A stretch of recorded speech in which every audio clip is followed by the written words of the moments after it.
Абрахам Маслоу атақты америкалық психолог, гуманистік психологияның негізін салушы, өзін өзектендіру теориясының авторы және әйгілі қажеттіліктер пирамидасының да авторы.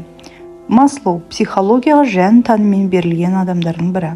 Оның жан туралы ілім саласына қосқан үлесі ұшан теңіз. Бүгін Маслоудың бәріне белгілі қанатты сөздерін назарларыңызға ұсынамыз. Сіздер де таныс болыңыздар. Сіздермен бірге пайдалы психология арнасы. Бізге лайк басып, тіркеліп, және де қоңыраушаны баса кетіңіздер. Өмір дегеніміз ұдайы таңдау жасау процесі. Әр сәт сайын адамда екі таңдау болады. Мақсатына ұмтылу немесе артқа шегіну. Қорқынышқа, қорғанысқа қарай жылжу немесе мақсатына сай рухани күшінің өсуін